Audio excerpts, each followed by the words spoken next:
Wayne Rooney iyo Cristiano Ronaldo waa magacyo taariikhi ah marka la joogo kooxda Manchester United. midkii lagu ninaasi jiray Golden Boy hadda waxa uu ka baxay kubadda cagta ama waa uu isaga fariistay ciyaaristeeda. Waa tababaraha kooxda Derby County. shakhsiga aan ka hadlayo waa Wayne Rooney. halka Ciyar uu weli ka xidigeynayo xindaabka cagaaran iyo garoonka Old Trafford. taasi waa wax la xiriira awoodda jirka. muuqaalkan kuma falanqayn doono wax la xiriira ka hadlida taariikhaha Ronaldo iyo Wayne Rooney, balse waxaan ku eegi doonaa sida dhaxalkoodu u qabsan doono Old Trafford. markan waa wiilashii ay dhaleen oo la filayo in sanad aan dheereen ay garoonka u soo gali doonaan kooxda Manchester United. saamaynta xirfadda ay leeyihiin oo ka sarreysa aabayaashood oo ka mid ah kuwa ugu magaca dheer ee kubadda cagta England ciyaaray.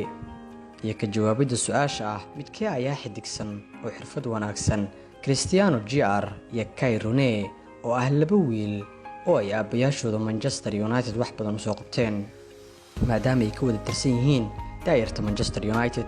si aan sheekadan kula wadaagno, like saar muuqaalkan si uu saaxiibo badan u gaaro, una share garay asxaabtaada ku soo bir bogeyna adigoo like iyo follow ba saaraya. waad ku mahadsan tahay taageeradaada iyo la jaanqaadkaaga.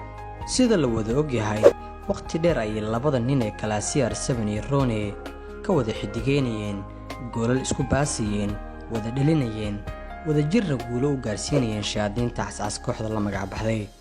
balse dhaxalkooda ayaa hadda u haraya Manchester United oo ay ku shaqaysan karaan 20 sano ee soo socota.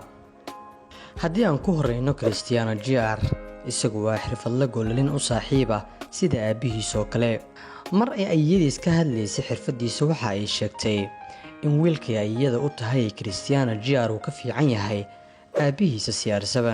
marka la miisaamo daadiisa, nolosha uu maanta ku nool yahay iyo tagtadii hore oo aan kala jeedo noloshii hoose uu ku soo karay ninka 5 jir ku guuleystay abaalmarinta Ballon d'Or ee Cristiano Ronaldo. xirfad ahaan waa mid la amaano. Cristiano Ciyar wuxuu aad uga shabahaa aabihiis dhanka dadaalka, wacdara ayuuna ka dhigay Dayarta Real Madrid, dhallaanka Juventus. si dhib yar waxaa loo oran karaa Ronaldo kale ayaa u soo bixi doona kubadda cagta iyo Manchester United. iyadoo intaasi oo dhan ay jirto, haddana miyaad rumaysanaysaa in la isku raacay in wiilka uu dhalay Wayne Rooney iyo Rooney uu ka fiican yahay wiilka uu Cristiano Ronaldo dhalay? Rooney waxa uu shaashadaha qabsaday isbuucyadii la soo dhaafay kadib markii uu 4 gool ka dhaliyay kooxda Dayarta Liverpool, ciyaar Manchester United looga adkaaday 5 gool iyo 4 gool. Wayne Rooney oo weligiisba ahaa ciyaartooy ka soo horjeeda Liverpool kuna soo kicitimo kuliyadda kooxda ay dariska yihiin, colaadan ay kala dhaxaysay Everton ka hor inta aanu tagin Manchester United isagoo 18 jir ah, ayaa mar kale magaciisu uu dib ugu soo laabtay fagaarayaasha, xitaa iyadoo isagu uu howlgab noqday oo uu tababaro ka yahay naadiga Derby County. inuu raacayo wadadii aabihiis iskuna qori doono taariikhda Old Trafford iyo midda qaranka Ingiriiska waa mid la isku raacsan yahay hadda. Rooney ayaa ah ciyaartooyga ugu goolasha badan Manchester United isagoo dhaliyay 253 gool. marka xisaabtaasi la fiiriyo way adkaan doontaa in rikoorkiisa la jabiyo. Rooney oo dunida ku soo biiray 2 November sanadii 2009 ayaa hadda jira 12 sano. midka ugu saameynta badan Dayarta Manchester United ayaa loo arkaa halka aan la dhayalsan karin Cristiano Ciyar oo wax badan laga filayo. yeelkeedii labada haliyay wiilashooda ayaa hadda loo arkaa dhaxal maguurto ah oo ay Manchester United u reebeen haliyada iyo kooxdii ka dhigtay wax walba oo ay maanta yihiin.